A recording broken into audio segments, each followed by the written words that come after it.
2009-2010 के सबसे कठिन समय में से, सबसे कठिन परिस्थितियों में से एक था, जहां 2009 में स्वयं मेरे नेता खुद चुनाव हार गए थे, पार्टी का कोई सांसद उस वक्त जीत नहीं पाया था। तो वहीं दूसरी तरफ 2010 में भी विधानसभा के चुनाव में पार्टी का प्रदर्शन अपेक्षा के अनुरूप नहीं रहा। पर 2014 से जिस तरीके से पार्टी ने निरंतरता में लोकसभा चुनाव को लेकर जीत हासिल करने के सिलसिले को बरकरार रखा। 2014 में 7 सांसद हमारे, 7 प्रत्याशी हमारे चुनाव लड़े, 6 जीते। 2019 में 6 लड़े, 6 के 6 जीते। और 2024 में 5 लड़े, 5 के 5 जीते। तो वो एक निरंतरता बरकरार रही लोकसभा के चुनाव में। पर विधानसभा में पुनः 15 में हम लोगों का प्रदर्शन दोबारा अपेक्षा के अनुकूल नहीं रहा। विपरीत परिस्थितियों में उस वक्त राजू तिवारी जी, इन्होंने चुनाव जीतने का काम किया। राजकुमार शाह जी, वो हमारे विधायक बने, मात्र 2 सीटें हम लोग जीत पाए। और 20 आते आते तो पार्टी ने एक अलग ही फैसला लेने का काम किया। और मैं ये मानता हूँ, कई बार उस फैसले को लेकर चर्चाएं हुई, बहस हुई, वो फैसला सही था, वो फैसला गलत था। पर उस वक्त भी मैंने कहा था कि मेरे इस फैसले का, मेरे इस निर्णय का इतिहास अपने हिसाब से आकलन करेगा कि क्या वो फैसला सही था मेरा अकेले चुनाव लड़ने का या गलत था। पर आज मैं मानता हूँ कि जब पार्टी ने एक नई ऊंचाई हासिल की है ठीक 5 साल के बाद, तो इसकी जड़ में 2020 के उस फैसले की झलक जरूर दिखाई देती है। 2020 में लोक जनशक्ति पार्टी रामविलास ने विपरीत परिस्थितियों में, जब यकीनन गठबंधन में हम लोग को कॉर्नर किया जा रहा था, गठबंधन में हम लोग को जगह नहीं मिली थी, तो वही एक ऐसा दौर था जब मेरे नेता, मेरे पिता आदरणीय रामविलास पासवान जी का स्वास्थ्य ठीक नहीं था और लगभग अगस्त के महीने से वो अस्पताल में थे। और उससे पहले से उनकी तबीयत खराब थी। तो उससे पहले लगभग 6-7 महीने तो हम पटना आए भी नहीं थे, दिल्ली में उनका इलाज चल रहा था। और उसके बाद जिस तरीके से चुनाव के दौरान पहले चरण का जब नामांकन चल रहा था, ठीक उस दौरान उनका निधन हुआ। और उसके बावजूद भी पार्टी अपने फैसले में कायम रही और अकेले हम लोगों ने चुनाव लड़ने का काम किया। परिणामों के बाद मेरा कई बार मजाक उड़ाया गया, कई बार मुझ पर आरोप लगाए गए कि मैंने क्यों ये फैसला लिया। और उसके बाद भी मुझे कम से कम इस बात का गर्व, इस बात का संतोष था कि एक अपने सिद्धांतों पे अड़िग रहते हुए, बिना कोई समझौता किए हुए, अगर मैंने ये फैसला लिया था कि मैं अकेले चुनाव लड़ूंगा, तो अंतिम दम तक मैं उस फैसले के साथ रहा, भले परिस्थितियां कितनी विपरीत क्यों ना हुई। मेरे पास बहुत आसान था, पहले चरण में ही मेरे पिता का निधन हो गया था, मैं उसी वक्त समझौता कर लेता और किसी गठबंधन के साथ जितनी सीटें मिल रही थी लड़ लेता। पर ये पार्टी के सिद्धांतों को दिखाता है, विचारों को दिखाता है, जिससे कभी हम लोगों ने समझौता नहीं किया। विपरीत परिस्थितियों में भी चुनाव लड़ते हुए 137 सीटों पे हम लोगों ने चुनाव लड़ने का काम किया और पार्टी ने लगभग 6% का मत हासिल किया।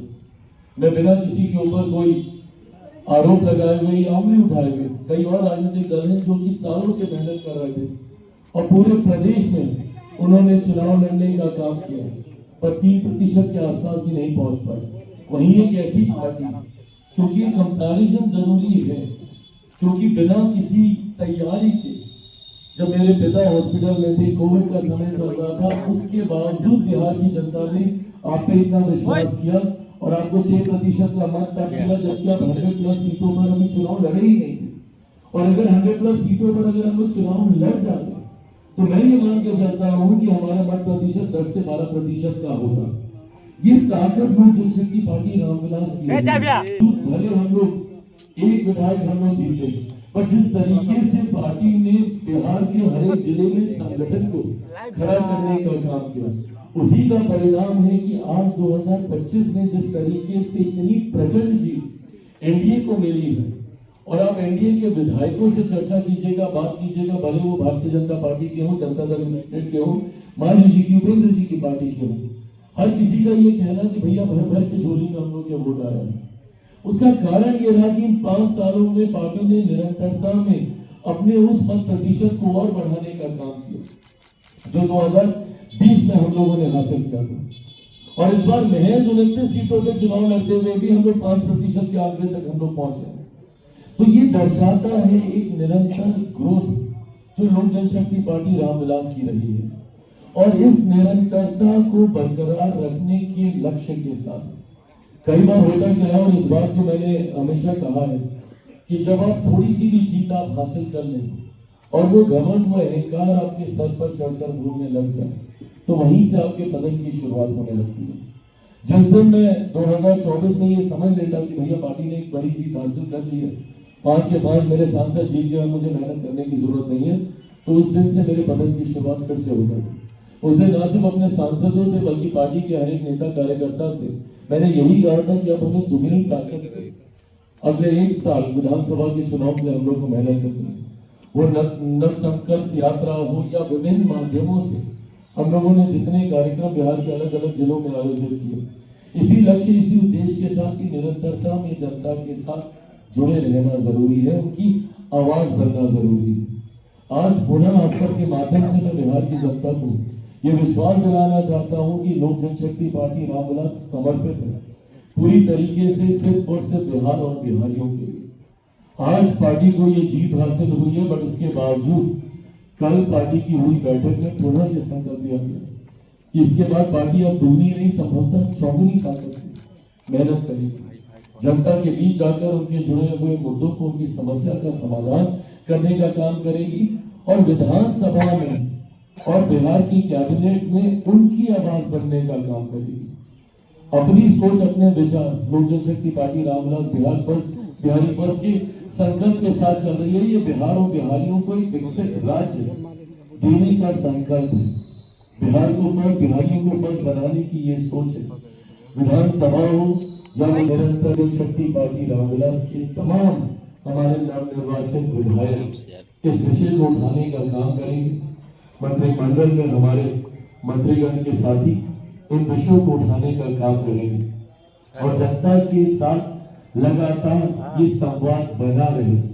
इस बात के लिए मेरी पार्टी का हर एक कार्यकर्ता, हर एक नेता संकल्पित है, और इसी सोच को आगे रखने के लिए हम लोगों ने ये फैसला लिया है। और जो 3 जानकारी आप सबके साथ मैं साझा करना चाहता हूँ, उसमें पहली जानकारी ये कि एक खूबसूरत संजोग है कि परिणाम एक ऐसे समय आए हैं जब लोक जनशक्ति पार्टी रामविलास का स्थापना दिवस की दहलीज पर हम लोग मौजूद हैं। 28 नवंबर को मेरे नेता आदरणीय रामविलास पासवान जी ने सन 2000 में लोक जनशक्ति पार्टी रामविलास की स्थापना करने का काम किया था, और आगामी 28 तारीख को एक मिली नई जीत के साथ भव्य तरीके से पटना में इस कार्यक्रम का आयोजन किया जाएगा। 28 नवंबर को पटना में कहां पर कितने बजे ये कार्यक्रम होगा, ये आने वाले दिनों में पार्टी के प्रदेश नेतृत्व द्वारा ये जानकारी साझा की जाएगी। अशरफ अंसारी जी, राजू तिवारी जी के द्वारा ये तमाम जानकारी आप सबके साथ साझा की जाएगी। आगामी 28 तारीख को भव्य तरीके से पार्टी का स्थापना दिवस, जहां पर एक बार फिर से मेरे नेता, मेरे पिता आदरणीय रामविलास पासवान जी के विचारों को आगे लेकर चलने के संकल्प को दोहराते हुए मेरी पार्टी का हर एक विधायक आगामी दिनों में हम लोग की क्या रणनीति रूपरेखा होगी, इस पे हम लोग चर्चा करने का हम लोग काम करेंगे। जैसा मैंने कहा कि जनता के साथ निरंतरता में जुड़े रहना जरूरी है।